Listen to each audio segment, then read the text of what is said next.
Are you ready, ready to dream? Dream it right into reality.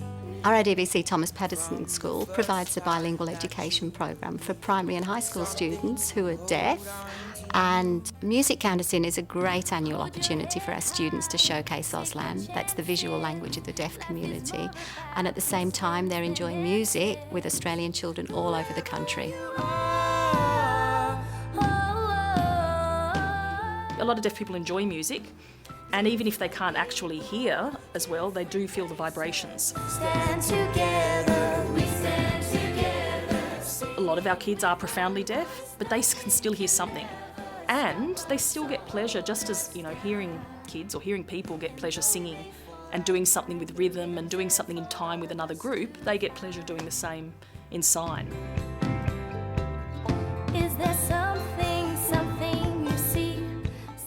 Like a couple of the kids said, they're learning new signs, they're doing something with their friends, and they get pleasure out of making it look good. And it's not just about being fluent in Auslan. You need to be fluent in English to get the meaning, and good at performing, thinking about how do you sign that. So you're translating from one language to another with a totally different grammar, so the words aren't in the same order, but you also need to think of which signs are going to look good for a choir. And so the first week that I had them, I said, look, I haven't translated yet, and in fact there's some really hard bits. I'm going to show you the song, explain the meaning. The kids who can hear it, I pump up the volume as loud as possible. And they just started giving these great ideas.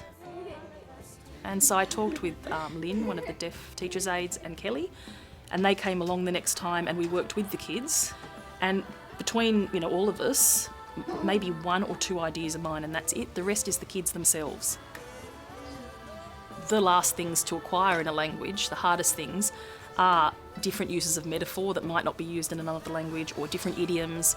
Hold your head high. Most of them didn't really know that expression. If you were to sign, hold your head high, it doesn't make sense because that idiom doesn't exist in Auslan. And so the people, if any deaf people are watching it, as well as it not looking very interesting, it doesn't actually make sense. I explained that means to feel proud, and there was some discussion around which sign to use. You can also show them holding your head high. And we weren't sure which, and we picked Kiara, who we talked to. She came up with, which is two people looking. This is a sign for look, and someone else looking at you, and it's two people looking at each other. That was hers. And someone else said, oh, what about proud? And in the end, first we picked hers, but then we realised the music's a bit long, and to actually just say, and this is take your chances, there's a sign already for that expression. It's like, just see what happens. So there was more time, so we ended up adding, hold your head high, proud, take your chances. Life is more about questions than answers. I really was quite surprised that the level of sophistication the kids had in thinking about how to translate something. If you think, oh, this would look good, and the kids say, no, it doesn't look right, listen to the kids, because they're usually pretty right. Yeah.